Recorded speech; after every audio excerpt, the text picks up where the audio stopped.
मधील विमान दुर्घटनेनंतर आता त्यामागील कारणांचा शोध घेतला जातोय। नेमकं काय झालं की टेक ऑफ केलेलं विमान 30 सेकंदांमध्ये कोसळलं। एअर इंडिया बोईंग कंपनीसोबतच सरकारच्या समितीकडूनही या अपघाताचा तपास केला जातोय।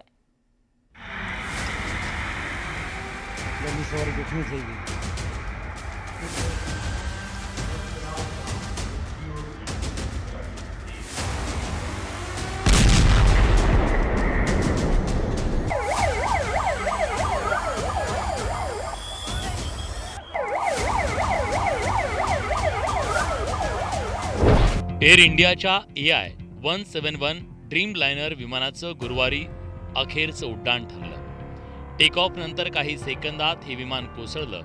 या अपघातामागे 5 प्रमुख कारणं असण्याची शक्यता वर्तवली जाते।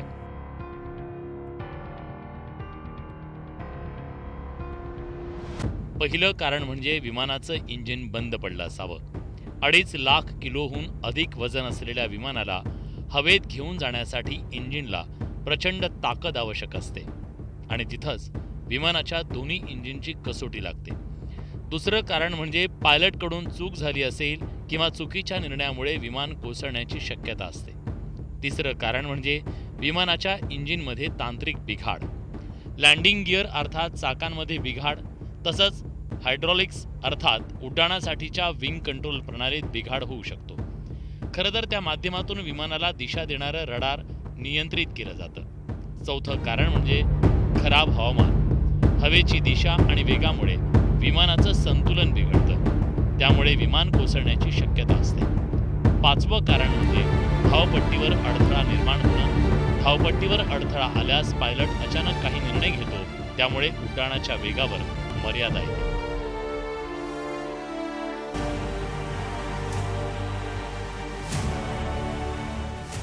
अहमदाबादमध्ये दुर्घटनेचा व्हिडिओ पाहिल्यास ते विमान अचानक खाली आल्याचं पाहायला मिळतंय। उड्डाणानंतर विमान ज्या उंचीवर जाणं अपेक्षित होतं तसं घडलं नाही, ते तेवढ्याच वेगानं खाली आलं, म्हणजेच उड्डाणानंतर विमानातील शक्ती संपली होती।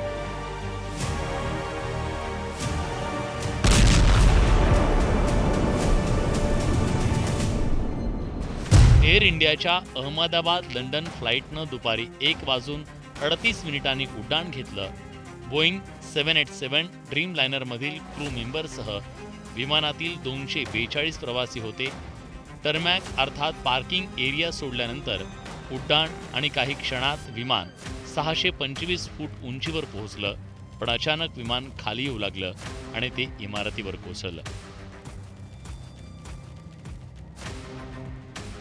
787 ड्रीमलाइनर बोईंग एक शानदार आणि आधुनिक विमान म्हणून ओळखलं जातं, पण हे विमान कोसळल्यामुळे विमानाविषयी प्रश्नचिन्ह निर्माण झालंय।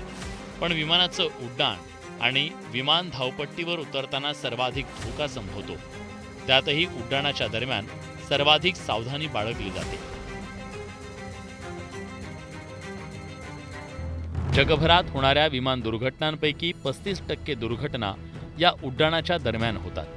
उड्डाणावेळी विमान एका उंचीवर पोहोचण्याचा प्रयत्न करतं, त्यावेळी विमानाचं इंजिन सर्व शक्तीनिशी काम करतं, तसंच पायलटचा अनुभव कामी येतो।